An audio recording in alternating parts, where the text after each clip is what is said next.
யாத்திரைகள் எதுவுமே வந்து நம்ம பிளான் பண்றதே கிடையாது. பகவான் வந்து நமக்காக பிளான் பண்ணி அழகா இந்த யாத்திரைய நடத்தி கொடுத்துட்டு இருக்காரு. நம்ம யாத்திரைய நேத்து குரு பௌர்ணமி அன்னைக்கு ஆரம்பிச்சிருக்கோம்.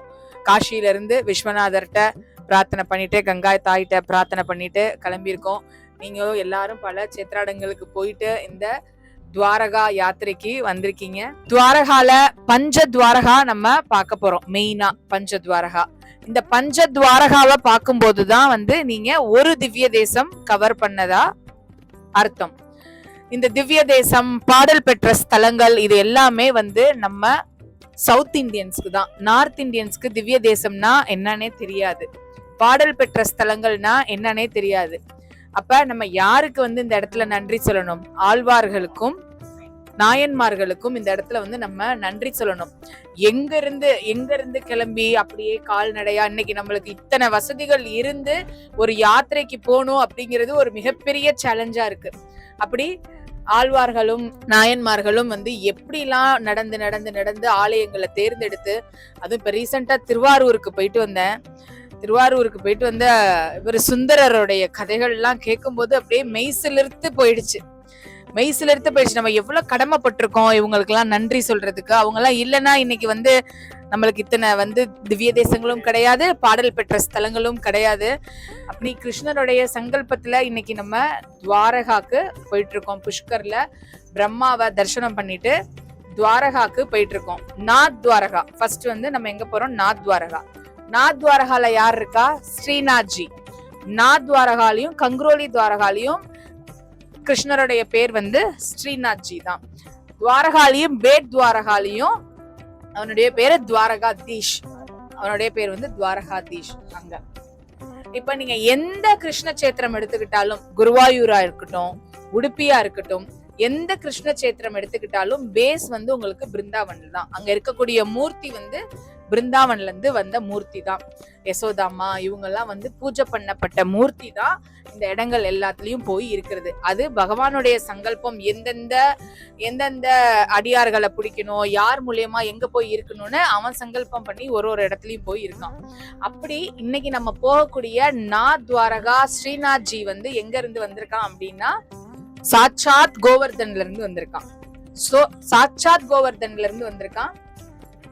கிருஷ்ணனும் அதாவது விஷ்ணுவும் சிவனும் வேற இல்ல அப்படிங்கிறத ஒவ்வொரு சேத்திரங்களும் நம்மளுக்கு உணர்த்திக்கிட்டே இருக்கும். வல்லபாச்சாரியார் மூலியமா இங்க இருக்கக்கூடிய ஸ்ரீநாத்ஜி கோவர்தன்ல இருந்து வல்லபாச்சாரியார் மூலியமா இங்க கொண்டு வரப்பட்டிருக்கான். வல்லபாச்சாரியார் யாரு அப்படின்னா, வல்லபாச்சாரியாருடைய அம்மா அப்பா வந்து ரொம்ப நாள் குழந்தை இல்லாம காஷிக்கு போய் சிவனை நோக்கி தவம் பண்ணி பிறந்த ஒரு குழந்தை தான் வல்லபாச்சாரியார். அப்பேற்பட்ட வல்லபாச்சாரியார் கிருஷ்ண பக்தியில இருந்து, சிவனுடைய அனுகிரகத்துல பிறந்து கிருஷ்ண பக்தியில இருந்து கோவர்தன்ல இருந்து கொண்டு வரப்பட்ட மூர்த்தி தான். கோவர்தனுக்கு பால் அபிஷேகம் பண்ண பண்ண பண்ண பண்ண பண்ண அது ஒரு பெரிய ஸ்டோரி. பால் அபிஷேகம் பண்ண பண்ண பண்ண கோவர்தன்ல இருந்து கிடைச்ச மூர்த்தி தான் இங்க இருக்கக்கூடிய ஸ்ரீநாத்ஜி. ஸ்ரீநாத்ஜி வந்து சாட்சாத் வந்து சுயம் எப்பயுமே வந்து நம்மளுடைய யசோதாமா பாவத்திலேயே தான். அங்க பாத்தீங்கன்னா எப்படி குழந்தைய வந்து நம்ம வீட்டுல பாவிப்போமோ, கிளுகிழுப்பு காட்டுறதா இருக்கட்டும், அந்த ஒரு அடுத்தவங்க கண்ணு படாம ஊட்டி விடுறதா இருக்கட்டும், அந்த மாதிரி இந்த பாவத்துலதான் கண்ணன் வந்து இங்க இருக்கான். அவ்வளவு ஒரு விசேஷமான ஒரு சேத்திரம். சத்தியத்துல பகவானுடைய சங்கல்பம், பகவான் ஆசைப்பட்டா மட்டுமே நம்ம இந்த மாதிரியான சேத்திரங்களுக்கு எல்லாம் வர முடியும். முதல்ல நம்ம எதுக்கு கிராட்டிடியூடா இருக்கணும்னா, பக்திக்கு ஃபர்ஸ்ட் பகவான் நம்மளுக்கு கூட்டிட்டு பக்திக்குள்ள வர்றதுக்கே பகவானுடைய ஆசீர்வாதம் வேணும். அப்படி பக்திக்குள்ள வந்ததுக்கு அப்புறமும் கூட இத்தனை சேத்ராடங்கள் இருக்குன்னு நம்மளுக்கு தெரிய வைக்கிறான் பாத்தீங்களா, அதை புரிய வைக்கிறான் பாத்தீங்களா, அதுக்கு பகவானுக்கு நம்ம மிகப்பெரிய நன்றி சொல்லணும். இத்தனை சேத்ராடங்களுக்கு ஏறி இறங்குறதுக்கான அனுகிரகத்தையும் அந்த புத்தியும் நம்மளுக்கு கொடுக்குறான் பாத்தீங்களா, அதுக்கு நம்ம நன்றி சொல்லணும். அவ்வளவு ஒரு விசேஷமான ஒரு சேத்திரம் இந்த ஸ்ரீநாத்ஜி சேத்திரம். போன தடவை வந்தப்ப நம்ம ஹோட்டல்ல தங்கி இருக்கும் போது காலையில சுப்ரபாதம் காதுல ஒழிச்சிட்டு இருந்துச்சு. என்னடா சுப்ரபாதம் ஒழிக்குதுன்னு அப்படியே முழிச்சு பார்த்தா ஸ்ரீநாத்ஜிக்கு சுப்ரபாதம் பாடி எழுப்பி விட்டுட்டு இருக்காங்க. எவ்வளவு பெரிய விசேஷம். இங்க இருக்கக்கூடிய ஸ்ரீநாத்ஜிக்கே நம்மளுடைய சுப்ரபாதம் பாடி தான் எழுப்புறாங்கிறது அவ்வளோ ஒரு சந்தோஷமா இருந்தது, மெய்சிலிர்ப்பா இருந்தது. அப்படி இன்னைக்கு போய் ஸ்ரீநாத்ஜியை பார்க்க போறோம். வல்லபாச்சாரியாரால பிருந்தாவன் கோவர்தன்ல இருந்து கொண்டு வரப்பட்ட மூர்த்தி ஸ்ரீநாத்ஜியை பார்க்க போறோம். மனசை ஓப்பனா வைங்க. பக்தியில ஃபர்ஸ்ட் இருக்கக்கூடாத ஒரு விஷயம் வெக்கம். பக்தின்னு வந்துட்டா நாமம் சொல்றதுக்கோ நம்மள மறந்து ஆடுறதுக்கோ என்னைக்குமே நம்ம பகவானுக்காக செய்யறோம், நம்மள சுத்தி இருக்கிறவங்களுக்காக செய்யல, பகவானுக்காக நம்ம செய்யறோம்.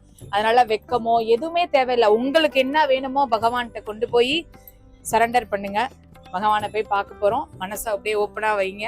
சந்தோஷமா போய் ஸ்ரீநாத்ஜிய அனுபவிப்போம். சரியா?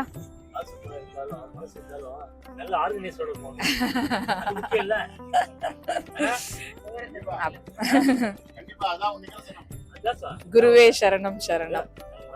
ஒரு சேத்திரங்களுக்கு போனா அட்லீஸ்ட் கொஞ்சம் அந்த சேத்திரங்களை பத்தி தெரிஞ்சு போனோம் அப்படின்னா நாளைக்கு நம்ம வீட்டுல போய் வீட்டுல இருக்கக்கூடிய குழந்தைகள்கிட்ட நம்ம சொல்லணும்.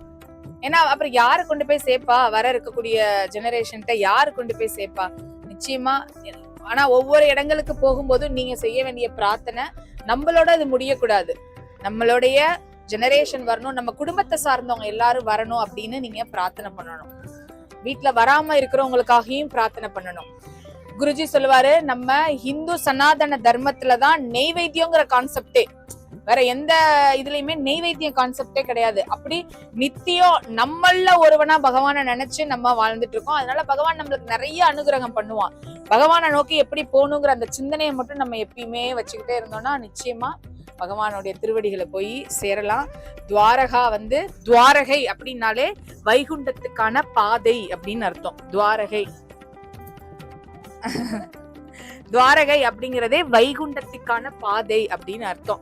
இவ்வளவு நம்ம அலையிறது, போறது, வர்றது, பேசுறது, சிரிக்கிறது எல்லாமே எண்ட் ஆஃப் த டே பகவானுடைய திருவடிகளை போய் சேரணும் அப்படிங்கறதுதான். துவாரகா முக்தி தரக்கூடிய சேத்திரம். நல்லா சந்தோஷமா அனுபவிங்க பகவானை. எல்லாத்தையும் தூக்கி போடுங்க. What ever in your mind just தூக்கி போடுங்க. பகவான் சிந்தனையிலேயே வாங்க. ஜெய் போலோ द्वारकाधीश भगवान की जय. जय बोलो श्रीनाथ जी की जय. द्वारकाல இன்னைக்கு நமக்கு இருக்குன்னா காரணம் ஆதிசங்கரர். நிச்சயமா நிச்சயமா இந்தியால Buddhism was very strong. Plus Jainism ரெண்டு தலை தூக்கி இருந்தது. அந்த நேரத்துல ஆதிசங்கரர் காலே நடந்து போய் கேதார்ல ஒரு ஸ்தாபனம் பண்ணார். அதுக்கப்புறம் பூரி ஜெகநாத், அதுக்கப்புறம் இங்க துவாரகா, கீழே காஞ்சிபுரம், பிளஸ் சிங்கரி. இந்த மாதிரி அவரோட எஃபர்ட்ஸ் இந்த அத்வைதத்தை இது பண்ணி இந்து தர்மத்தை காப்பாத்துறதுக்கு ஸ்ட்ரகிள் லைக் எனிதிங். அதனால இதுல இன்னைக்கு துவாரகா நமக்கு இருக்குன்னா அதுக்கு ஆதிசங்கரர் தான் மீது. எல்லாமே ஆதிசங்கரோட இது. ஆமா ஆமா. அதனால அதுதான் நம்மளுடைய குருமார்களை நினைச்சு பார்க்கணும்னு சொல்ல வரேன். குருமார் இன்னைக்கு இத்தனை சேத்ராடங்களுக்கு போறோம்னா எத்தனை மகான்கள் நம்மளுக்கு பாதைகளை வகுத்து கொடுத்திருக்காங்க. அவங்க எல்லாம் இல்லைன்னா இன்னைக்கு நம்மளுக்கு ஏது சேத்ராடங்கள்? நமக்கு இருக்கக்கூடிய ஒரே ஒரு மன சாந்தி சமாதானம் கொடுக்கக்கூடியது சேத்ராடங்கள், யாத்திரைகள் மட்டும்தான். இந்துக்களுடைய கர்மா தர்மமே யாத்திரை பண்ணணுங்கிறது தான். சீக்கிரமா என்னென்ன பண்ணணுமோ இந்த லௌகீக வாழ்க்கையை விட்டு யாத்திரைக்கு போங்க. நிறைய சேத்ராடங்கள் 84 லட்சம் பிறவிகள் எடுத்தாச்சு. 84 லட்சம் பிறவிகளுக்கு அப்புறம் தான் மனித பிறவி. அந்த 84 லட்சம் பிறவிகள்ல செய்த பாவ புண்ணியம் எல்லாத்தையும் கழிக்கக்கூடிய பிறவிதான் மனித பிறவி. சோ மனித பிறவியை எதுக்கு கால்கள் சேத்ராடங்களை நோக்கி போகணும், எதுக்கு கைகள் புஸ்தகங்களை எடுத்து பார்க்கணும், கண்கள் புஸ்தகங்களை பார்க்கணும், இந்த நாவு இறைவனை நோக்கி பேசணும், இந்த காது இறைவனை நோக்கி கேட்கணும். அதுக்குதான் இந்த மனித சரீரம். இத்தனை பிறவிகள்ல செய்த பாவ புண்ணியங்கள் எல்லாத்தையும் இந்த மாதிரி சேத்ராடங்களுக்கு போய் கழிச்சு பாவத்தையும் புண்ணியத்தையும் அவர்கிட்டயே சரண்டர் பண்ணிட்டு அவருடைய திருவடிகளை போய் அடையணும். Okay. Upcoming Yatra next month. இப்ப நம்மளுக்கு காசிலே நிறைய கஸ்டமைஸ்ட் யாத்திரை இருக்கனால குரூப் பிளான் பண்றதுக்கே ரொம்ப டஃபா இருக்கு. அடுத்த யாத்ரா உஜ்ஜைன் யாத்ரா செப்டம்பர்ல போறோம். உஜ்ஜைனுக்கு தான் என் கூட உங்களோட நான் வர முடியல. ஆமா, உஜ்ஜைனுக்கு செப்டம்பர் 22 உஜ்ஜைன் யாத்ரா, காமாக்யா யாத்ரா இருக்கு. அதுக்கப்புறம் காஷி நைமிஷாரண்யம்ல இருந்து ஆரம்பிச்சு ஜார்க்கண்ட் வரைக்கும் காஷி யாத்ரா இருக்கு.